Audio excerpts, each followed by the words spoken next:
Oke, sebelumnya Assalamualaikum warahmatullahi wabarakatuh. Perkenalkan, nama saya Haikal Rumalen dengan NPM 073522111094. Nah, di sini saya akan membuatkan video untuk video UTS untuk mata kuliah PBO atau pemrograman berorientasi objek.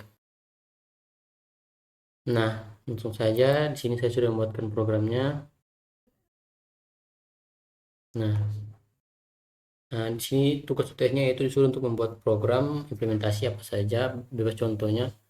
Yang penting dalamnya ada terdapat 5 kelas dan 10 atributnya minimal 10 dan minimal menggunakan 3 metode. Nah, di sini saya sudah membuatkan programnya. Hanya untuk jelaskan programnya. Nah, di sini yang pertama yaitu adalah kelas book. Ini. Nah, pada kelas book terdapat 3 buah atribut, yaitu atribut title, author, dan price, yang dimana title adalah judul buku, author adalah penulis, dan price adalah harga buku. Nah, jika kita lihat di sini pada title dan author, dia menggunakan tipe data public, yang berarti dia bisa diakses dari luar kelas, dia dideklarasi. Jadi dia bisa diakses dari mana saja. Nah, untuk price dia menggunakan tipe data protected, yang dimana dia hanya bisa diakses dalam kelas dia yang dideklarasi dan kelas turunannya. Jadi dia tidak bisa diakses di luar kelas, kecuali dalam kelas yang dideklarasi dan kelas turunan. Nah, kalau perbedaannya sama private, kalau private hanya bisa diakses di dalam kelas induknya atau kelas yang dideklarasi. Dia tidak bisa diakses di luar kelas maupun pada kelas turunan. Oke, lanjut. Nah, di sini ada construct yang dimana akan otomatis dijalankan saat objek dibuat, dan dia akan mengisi parameter title, author, dan price dengan data yang dimasukkan. Nih. Nah, terus di sini ada metode getInfo, yang dimana metode ini dia akan mengembalikan string berupa judul buku, penulis, dan harga buku. Terus ada metode getPrice, yang dimana dia akan mengembalikan harga buku. Terus ada metode diskon, yang dimana dia akan mengambil diskon dari harga buku tersebut. Nah, terus di sini ada kelas ebook, extend book, yang dimana ini merupakan kelas turunan dari buku. Jadi dia akan memiliki atribut-atribut dari kelas book. Nah, di sini terdapat ini tambahan atribut tambahan, yaitu public size, yang dimana public berarti dia bisa diakses dari luar kelas, dia dideklarasi atau diakses dari kelas mana saja. Nah, di sini ada tambahan yaitu file size untuk ukuran MB atau megabyte. Nah, di sini ada construct lagi, yang dimana ini akan dieksekusi ketika objek dibuat. Terus ada parents, ini yaitu untuk dia mengambil construct dari kelas book, yaitu title, author, dan price, dan agar diset dengan benar. Nah, terus ada tambahan file size untuk nilai untuk file size. Nah, terus ada metode getInfo, dia akan mengatur mengembalikan berupa string, yaitu title, judul buku, ukuran MB, dan harga buku. Nah, berikutnya yaitu ini kelas customer. Nah, di sini dia terdapat 3 buah atribut, yang dimana dia bersifat private. Ini dia menjaga agar keamanan dari data pembeli atau data customer. Nah, makanya dia menggunakan tipe data private, yang dimana berarti dia hanya bisa diakses di dalam kelas dia dideklarasi. Jadi dia tidak bisa diakses dari luar kelas customer. Dia hanya bisa diakses di dalam kelas dia dideklarasi, yaitu kelas customer. Nah, terus ada construct. Ini akan otomatis dijalankan ketika objek customer dibuat, dan dia akan mengisi parameter name, email, dan nomor telepon dengan data yang telah diisi. Ini. Nah, terus ada getter, ini public function, ada get name atau menggunakan getter yang dimana dia mengambil data dari private. Nah, di sini contohnya di sini adalah name atau nama. Ini dia private. Terus ada setter. Nah, email. Nah, di sini dia akan merubah email, tapi di sini masih tetap private. Tapi dalam fungsi ini dia bisa mengubahnya. Terus ada metode get profile ini.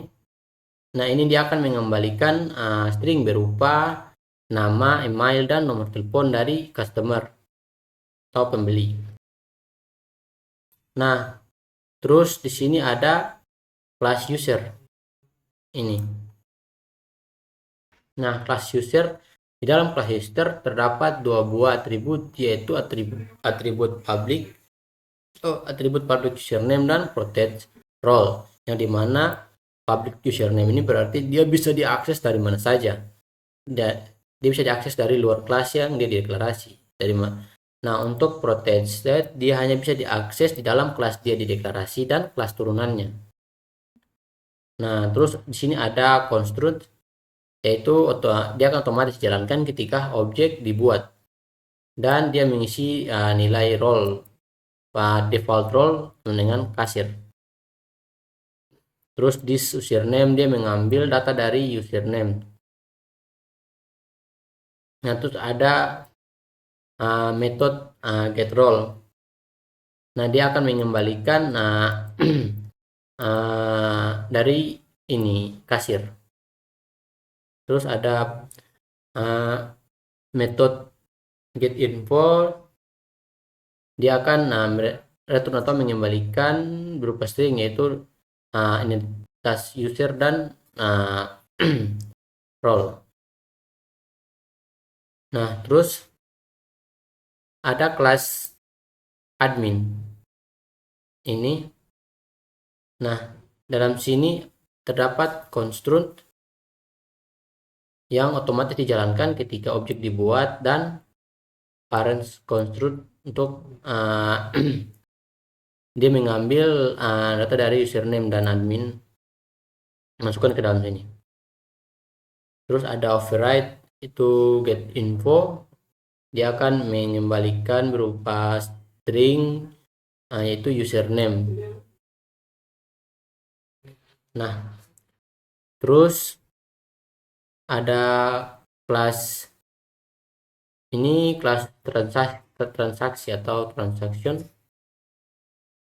Nah, terdapat 3 buah atribut, yaitu atribut buku, customer, dan date.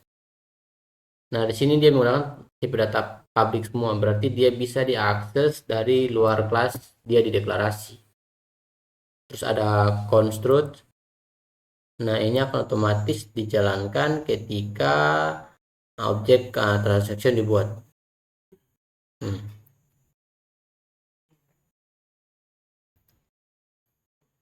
Nah, terus ada metode. Nah, dan sini dia mengisi parameter buku, customer. Nah, terus ada metode get transaction detail. Dia akan mengembalikan string berupa bukti transaksi. Dia membeli, terus nama buku, dan pada tanggal dan tahun. Date. Sini, ini date. Nah, terus ada kelas store. Nah, ini adalah fungsi untuk dia menjual buku atau ya. Nah, di sini ada public, ada 3 buah atribut yang menggunakan tipe data public, yang berarti dia bisa diakses dari luar kelas dia deklarasi. Nah, di sini artinya dia memasukkan book, customer, dan transaction ke dalam array. Dia memasukkannya ke dalam array. Terus di sini terdapat metode ada book atau menambahkan book. Ini dia mengambil data dari buku dan dimasukkan ke dalam array. Nah, terus ada metode ada the customer, ini disamain di atas. Lalu dia akan mengambil data dari customer dan masukkannya ke dalam array. Nah, di sini terdapat fungsi untuk penjualan buku. Nah, di sini dia yang buat fungsi buku yaitu sell book. Terus di sini terdapat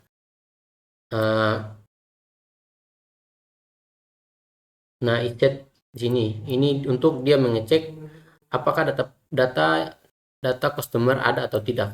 Nah, kalau ada dia akan membuat sebuah objek yaitu transaction. Nah, kalau tidak else maka dia akan mencetak bahwa data tidak valid karena data dari usernya tidak ada. Nah,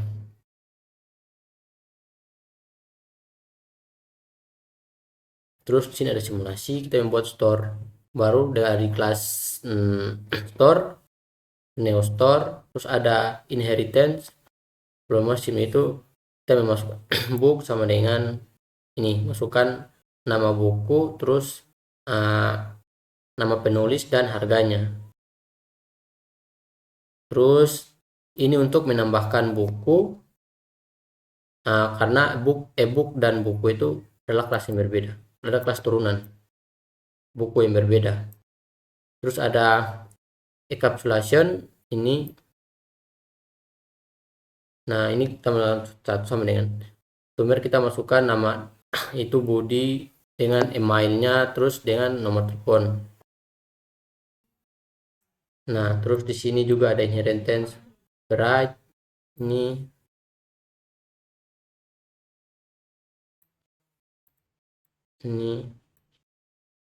Terus melihat daftar buku dengan menggunakan store, terus kita panggil showbooks. Terus nah, kita menjual buku ini store, terus dia memanggil dari sellbook. Nah, ini ketika kita running maka hasil outputnya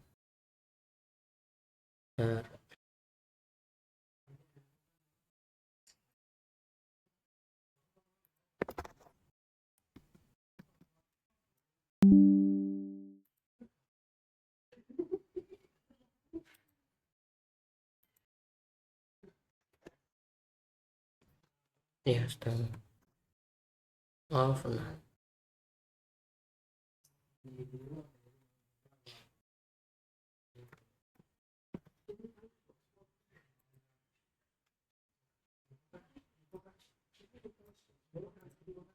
bentar, ulang.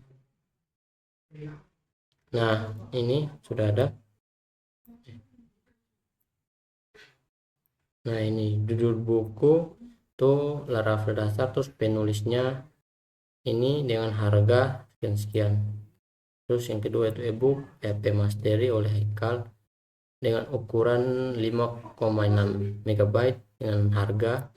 Terus transaksi pembeli yaitu yang tadi Budi membeli PHP Mastery pada 2025 bulan 6 tanggal 19 pada jam sekian.